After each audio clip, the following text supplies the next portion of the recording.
पैसा देकर के पीएचडी की डिग्री खरीदने वाले नेता क्या जाने कि पीएचडी की डिग्री मिलती कैसे।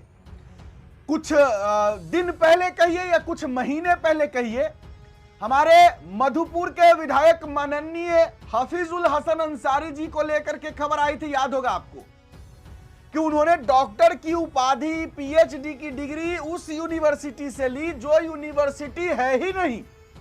आई थी खबर, आपने अगर हमारी वीडियोस अगर रेगुलर देखते होंगे तो आपको पता ही होगा, अगर नहीं पता है तो मेरी बहुत सारी वीडियोस है, उसमें से एक वीडियो में मैंने इस पर डिस्कस किया है, जरूर देखिएगा। माननीय हमारे विधायक मधुपुर के हफीजुल हसन अंसारी जी पीएचडी का डिग्री लिए उस यूनिवर्सिटी से जो यूनिवर्सिटी है ही नहीं। अब उनको कैसे पता होगा कि पीएचडी की डिग्री आखिर मिलती कैसे है। टाइगर जयराम महतो जी आज रामगढ़ में अपने यूनिवर्सिटी के सेमिनार में पहुंचे। अब चूंकि जो पीएचडी कर रहे होते हैं जो छात्र, उनको सेमिनार जो लगता है, जो शिविर लगता है, उसमें संबोधन करना पड़ता है छात्रों को, या बैठे जो भी उनके साथ पढ़ने वाले क्लासमेट हो या जो भी हो, उनको संबोधन करना पड़ता है। मतलब जो चीज का वो रिसर्च कर रहे होते हैं उनको बताना पड़ता है। तो टाइगर जयराम महतो जी आज पहुंचे रामगढ़ यूनिवर्सिटी, वहां पर जो है उन्होंने एआई पर चर्चा किया। ये उसी एआई पर चर्चा हुआ जिसको लेकर के जब हमारे मांडू के विधायक तिवारी महतो जी, जब हमारे टाइगर जयराम महतो जी के मां को गाली दे दिए थे, तो कहा गया था कि ये एआई का वीडियो है, ये एआई एडिटेड वीडियो है। हालांकि बोलने के लिए तो बोल दिए थे कि एआई से एडिटेड है, लेकिन उनको पता भी नहीं है कि एआई का मतलब क्या होता है। खैर, टाइगर जयराम महतो जी जो यूनिवर्सिटी से बोले हैं, पहले हम आपको सुनाना चाहेंगे, सुन लीजिए, आते हैं फिर उसके बाद इस विषय पर चर्चा करेंगे। आज में पहला अवसर होगा कि कोई विद्यार्थी एमएलए होकर वो विधानसभा में भी अपना लेक्चर देता है और एक रिसर्च स्कॉलर के तौर पर इस प्रकार के सेमिनार में भी लेक्चर देता है। तो निसंदेह आज इस कार्यक्रम में चूंकि हमारी पीएचडी के लिए भी बहुत सारे सेमिनार को अटेंड करना पड़ता है, हमें बहुत सारे आर्टिकल को पब्लिश करना पड़ता है, ये सारे हमारी पीएचडी का पार्ट है। तो उसी क्रम में आज भी मैं आप सबों के बीच कहने बताने बहुत कम आया हूं, जानने, सीखने, लर्निंग करने के लिए बहुत ज्यादा आया हूं। और मेरा ये मानना है, मंच में जितने भी मंचासीन अतिथिगण है, निसंदेह वह बात रखेंगे 10 मिनटों का, लेकिन वह सुनेंगे आधे घंटे का। वो बात रखेंगे एक व्यक्ति के तौर पर, लेकिन सुनेंगे यहाँ दर्जनों लोग बैठे हैं। तो ये कहीं ना कहीं एक ज्ञानवर्धन शिविर है, सेमिनार का आयोजन किया गया। ये वही किस्सा हुआ कि अगर हम लोग, हमारे पास अगर 10 रुपए होता है, आपके पास भी अगर 10 रुपए का नोट है, अगर हम लोग आपस में एक्सचेंज करते हैं तो 10-10 ही होता है। लेकिन हमारे पास अगर आपस में 10 आइडिया हैं और आपके पास भी अगर 10 आइडिया हैं तो एक्सचेंज करते हैं तो 20 आइडिया हो जाते हैं। तो हम लोग कुछ गेन करने के लिए आए हैं। आज बात करने वाले हैं एआई पर। एआई जिसे हम लोग आर्टिफिशियल इंटेलिजेंस कहते हैं, जिसे हम लोग हिंदी में कृत्रिम बुद्धिमत्ता कहते हैं। आज जैसे जैसे दुनिया बढ़ रही है, जैसे जैसे जमाना बढ़ रहा है, जैसे जैसे इंसान की सोच बढ़ रही है, हम लोग नई नई तकनीकों से परिचित हो पा रहे हैं। और निसंदेह ये दुनिया की रीत है। आज अगर एआई की हम बात कर लें तो स्पष्ट शब्दों में एक नई क्रांति है। तो क्रांति हमेशा दो धारी तलवार होती है, उससे आपको खुद भी कभी कभी कटने का चांसेस होता है। और एआई के रूप में जो क्रांति हम सबों के बीच आई है, जिसका हम लोग नित्य प्रतिदिन कहीं ना कहीं अपने दिनचर्या में उपयोग कर रहे हैं, उसे हम इस्तेमाल में ला रहे हैं, इससे लाभ और हानि दोनों है। अब निर्भर करता है कि इससे हानि कम कैसे हो। तो उसके लिए निसंदेह आज जिस प्रकार से प्रचलन है, इसमें समाज का महत्वपूर्ण योगदान होना चाहिए, सरकारों का महत्वपूर्ण योगदान होना चाहिए, और जो कंपनियां तकनीकी को बढ़ावा दे रही हैं, जिन कंपनियों का रोल इन तकनीकियों के पीछे है, उनका भी एक विशेष रोल होना चाहिए कि हम कोई भी विकास, डेवलपमेंट का कार्य करें, उसमें मानवता की क्षति नहीं होनी चाहिए। क्योंकि जो भी नियम कानून बने हैं, चाहे वो भारत देश का संविधान हो या फिर हम जिन ईश्वर, देवी देवता, खुदा को मानते हैं, पूजते हैं, अगर इंसान ही नहीं रहे तो उनका भी महत्व नहीं रहेगा। पेड़ पौधे, पशु पक्षी ईश्वर पे आस्था नहीं रखते हैं, इंसान उन पे आस्था रखते हैं। ये कानून जो बने हैं वो कानून तभी प्रभावी है जब इंसान है। तो इसलिए जो भी तकनीकी हैं, निसंदेह वो मनुष्य के लिए आई हैं, और मनुष्य ही इन तकनीकों का आविष्कारक है। अगर मनुष्य नहीं होते हैं तो शायद ये एआई नहीं आता, ये कंप्यूटर नहीं आता, ये डिजिटल दौर नहीं आता, ये मॉडर्न एरा नहीं आता। तो इन सबों के पीछे मनुष्य का मस्तिष्क कारगर है। एआई जो एक ऐसा सिस्टम बन चुका है, एक ऐसा तकनीक बन चुका है जो आज के दौर में इंसान की तरह सोचता है, इंसान की तरह समझता है और इंसान की तरह कार्य करता है। आज बहुत कम समयों में, सेकंडों में आपको पूरी दुनिया की जानकारी एकत्रित कर सकता है। तो इसके लाभ भी हैं, इसके हानि भी हैं। अगर आप हानि की बात करें तो हम लोग राजनीति जगत से आते हैं और इससे अगर सबसे ज्यादा किसी को हानि हो सकती है तो जो लोग राजनीति के क्षेत्र में हैं। आप डीप फैक्ट की बात करें, डीप फैक्ट से जो वीडियो क्रिएट हो रहे हैं, जो ऑडियो क्रिएट हो रहे हैं, जो इमेजेस बन रहे हैं, उनसे सबसे ज्यादा हानि अगर किसी को मुझे समझ में आती है तो राजनेताओं को, राजनेत्रियों को हो रही है। विधानसभा के चुनाव में ही बहुत सारे हमारे फोटोज, वीडियो जिनका सच्चाई से कोई वास्ता नहीं था, तो अपोनेंट पार्टियां, उनके जो राजनेता हैं, उन्होंने खूब इसका इस्तेमाल किया। तो निसंदेह एआई से फायदे तो बहुत सारे हैं। आज उन फायदों को हम लोग ग्रहण कर रहे हैं, चाहे वो एलेक्सा के रूप में हो, श्री के रूप में हो, गूगल के रूप में हो। इन फायदों को हम लोग प्रतिदिन अपने दिनचर्या में शामिल कर रहे हैं, लेकिन इससे नुकसान भी हैं और उन नुकसानों से बचना हम सबों का कर्तव्य है।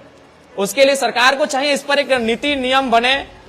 एआई को चलाना कैसे है, संचालन कैसे करना है, इस पर कानूनों का बनना अति आवश्यक है।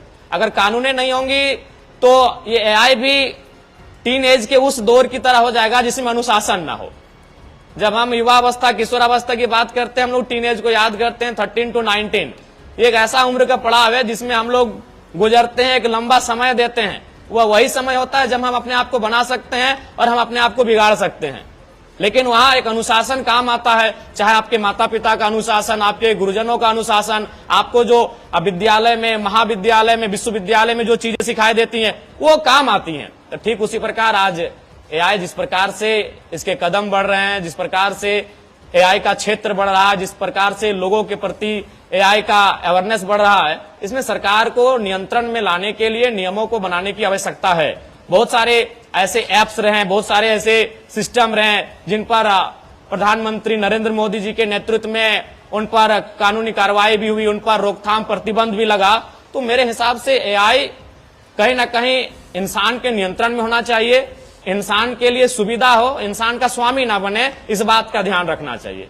और ऐसे भी इसके जनक जब इंसान है, इसके जनक जब मनुष्य हैं, तो निसंदेह इंसान को, एआई को अपने स्वामी नहीं, अपने सेवक के रूप में ही रखना चाहिए। नहीं तो फिर हमें शिव जी और भस्मासुर की कहानी याद आएगी कि शिव जी ने भस्मासुर का मैंने उनको बनाया और पता चला कि वो शिव जी को ही नष्ट करने पे तुले थे। तो ठीक उसी प्रकार एआई निसंदेह आज के दौर में कोई ऐसा घर नहीं है, कोई ऐसा व्यक्ति नहीं है, चाहे आप किसी भी क्षेत्र में चले जाएं, चाहे वो शिक्षा की बात करें, तमाम जो एप्स आज हमारे बीच उपलब्ध हैं, चाहे वो आप मेडिकल के क्षेत्र में चले जाएं, आज जिस प्रकार से एआई के माध्यम से आपको चिकित्सा सलाह दी जाती है, जिस प्रकार से आपकी बीमारियों को जांच पड़ताल कर लिया जाता है, समय से पूर्व आप चीजों को जान जाते हैं। आप अगर उद्योग क्षेत्र में चले जाएं तो रोबोट एक बहुत बड़ी क्रांति लेकर आया है। आज वहां मनुष्य को कहीं ना कहीं मनुष्य उनके सामने फीके पड़े हैं। तो प्रतिदिन हम एआई का लाभ ले रहे हैं और आगे भी हम लोग लेंगे, चूंकि आवश्यकता ही आविष्कार की जननी होती है। और जिस प्रकार से हमारी आबादी बढ़ रही है, जिस प्रकार से हमारी जरूरतें बढ़ रही हैं, निसंदेह जो वैज्ञानिक साइंटिफिक जो टेक्निक टूल्स हैं, उनका हम लोग कहीं ना कहीं बखूबी उनका इस्तेमाल करेंगे। तो इसलिए आज आप सबों का, चूंकि आप जो इस 2 दिवसीय संगोष्ठी में आए हैं, तो हम जिस विषय पे चर्चा कर रहे हैं, जिन विषय पे हम लोग वाद विवाद कर रहे हैं, जिन विषयों पे हम लोग अपना पक्ष प्रस्तुत कर रहे हैं, तो उन विषयों पर हमारा एक अहम योगदान होना चाहिए सोसाइटी में। जब आप यहां से जाएंगे तो इन चीजों को सीख कर आपको जाना होगा। आप केवल ये नहीं कि जब अगले सेमिनार में जाएंगे तब आप जाकर एआई पे चर्चा करेंगे, उनके लाभ हानि पे चर्चा करेंगे। जब आप यहां से जाएंगे तो समाज में आपको चर्चा करना होगा कि एआई को किस प्रकार से हम उसका इस्तेमाल कर सकते हैं और किस प्रकार को उसको नियंत्रण में रख सकते हैं। आज के दौर में सबसे महत्वपूर्ण चीज क्या हुआ है कि जो चीजें हम लोग सीखते हैं उनको केवल अपनी किताबों तक या तो फिर अपनी परीक्षाओं तक सीमित रखते हैं।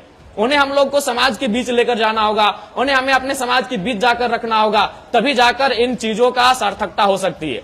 जैसे मैं अपने एक 10वीं क्लास में हम पढ़ा करते थे और एक क्रिकेट का मैच था, खेलने के क्रम में एक चापाकल के सामने हम गए तो वहां पानी पी रहे थे, तो देखे कि एक महिला को उसके सासू और उसके पति बहुत प्रताड़ित कर रहे थे। तो चूंकि हमने पूछा कि भाई कारण क्या है, तो उन्होंने बताया कि इसका शायद 3 बेटी हो गया है। तो हमने तुरंत उनको टोका। हम 10वीं कक्षा में थे, लेकिन पूरे समाज के बीच हमने उनको टोका कि आपने लिंग निर्धारण गुणसूत्र के बारे में नहीं पढ़ा है क्या? वो स्पष्ट कहता है कि वो लड़की होगी या लड़का है, वो पुरुष के गुणसूत्र पर निर्भर करता है, फिर आप इसको क्यों प्रताड़ित कर रहे हैं? तो चूंकि मैंने उन चीजों को 8वीं क्लास में सीखा था, समाज में मैं अकेला खड़ा होकर उनको समझाया। तो जो चीजें आप यहाँ सीखते हैं, जिन चीजों का आप अध्ययन करते हैं, जिन चीजों का आप जानते हैं, उनको समाज तक ले जाना बहुत जरूरी है। इनको आप अपने कॉपी में, आप नो डाउट आप मोबाइल में रिकॉर्ड कर रहे हैं, नो डाउट अभी मोबाइल है, आप मोबाइल में रिकॉर्ड कर रहे हैं। जब मोबाइल नहीं था हम उन चीजों को नोट डाउन करते थे अपने पेन पेपर के माध्यम से, और उन चीजों को हम लोग अपने बस्ते तक सीमित रखते थे। फिर जब हमारा इम्तिहान होता था, हमारी परीक्षाएं होती थी, उन परीक्षाओं में उनको लिखा करते थे और परीक्षाओं को पास करते थे। लेकिन आप तमाम शोधार्थियों से, तमाम विद्यार्थियों से मेरा अनुरोध होगा कि जो चीजें, जिन चीजों पे हम लोग बात कर रहे हैं, उनको आप समाज तक लेकर जाएं। आपकी जवाबदेही है, आपकी जिम्मेदारी है। इसलिए आज इस सेमिनार के माध्यम से मेरा यही आपको संदेश होगा। आज चूंकि समय की पाबंदी है, बहुत सारे प्रखर, ज्ञानी, गुणी प्रवक्ता जो हमारे प्रोफेसर के रूप में उपस्थित हैं, वो आप सबों के बीच इस विषय पर काफी बेहतर चिंतन करेंगे, और निसंदेह जो चीजें आप सीखेंगे उनको अपने गांव में, अपने सोसाइटी में निसंदेह उसका अनुपालन करेंगे और एक दूसरे के काम आएंगे। मैं आपको इस विषय पर शुभकामनाएं देना चाहूंगा और एक पंक्ति के साथ अपनी वाणी को विराम दूंगा कि जीत पक्की है, कुछ करना है तो डटकर चल, जमाने से जरा हटकर चल, अरे लीक पर तो सभी चलते हैं, कभी इतिहास बदल कर चल। बिना काम के मुकाम कैसा, बिना मेहनत के दाम कैसा, बिना काम के मुकाम कैसा, बिना मेहनत के दाम कैसा, और जब तक ना मिले मंजिल राहों में राही आराम कैसा।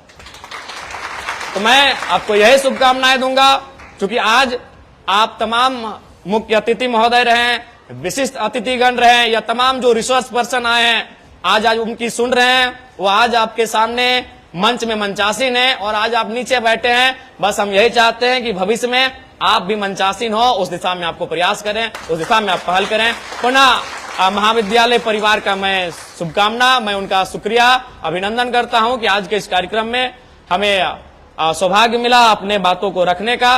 और पुनः मैं आपको कहूंगा कि आज मैं आप सबों के बीच एक विधायक के रूप में नहीं, एक जनप्रतिनिधि, एक जननेता के रूप में नहीं, एक शोधार्थी के रूप में आया हूं। मैं भी सीखने के लिए आया हूं, क्योंकि अभी हमें लगता है कि बहुत कुछ सीखना बाकी है, बहुत कुछ करना बाकी है। पुनः आप सभी को हमारी ओर से शुभकामनाएं, धन्यवाद। जय झारखंड, जोहार झारखंड। अब बोलना यह है सबसे पहले कि जो लोग पीएचडी की डिग्री खरीद लेते हैं, उनको कभी पता भी होगा कि आखिरकार उस डिग्री को प्राप्त करने के लिए कितनी मेहनत करनी पड़ती है? नहीं। अब चूंकि हफीजुल अंसारी जी को लेकर खबर आई थी कि उन्होंने पीएचडी की डिग्री, उनको डॉक्टर की उपाधि मिली, और वो उस यूनिवर्सिटी से मिली जो यूनिवर्सिटी है ही नहीं। कागज पर सिर्फ नाम लिखा हुआ है कि यूनिवर्सिटी है, लेकिन जमीन पर उसका कोई एक ईंट भी नहीं है। अब पता नहीं कि बिना ईंट का, बिना यूनिवर्सिटी का कैसे उनको डॉक्टर की उपाधि मिली, कैसे पीएचडी की डिग्री मिली, और पता नहीं कि कहां एग्जाम दिए, कहां उन्होंने सेमिनार किया। अब ये तो ऊपर वाला ही जाने। खैर, ये तो आप अंदाजा लगा ही सकते हैं कि उनको कैसे पीएचडी की डिग्री मिली होगी, कैसे उनको डॉक्टर की उपाधि मिली होगी। चूंकि विधायक है, जेएमएम के विधायक है, जेएमएम पार्टी से विधायक है, झारखंड में जेएमएम की सरकार भी है, तो अंदाजा आप लगा सकते हैं कि कैसे मिला होगा। खैर, उस पे नहीं आते, अब दूसरी बात पे आते हैं। एआई से एडिटेड वीडियो लेकर बात खूब चर्चा हुआ था, आपको याद होगा। एआई से एडिटेड वीडियो है, तिवारी महतो, मांडू के विधायक जो गंदा गाली दिए थे मां की, टाइगर जयराम महतो की मां को, वो गाली ओरिजिनल नहीं था, एआई से एडिटेड था। क्या वो एआई से एडिटेड था? एआई पर चर्चा किए हैं हमारे टाइगर जयराम महतो जी।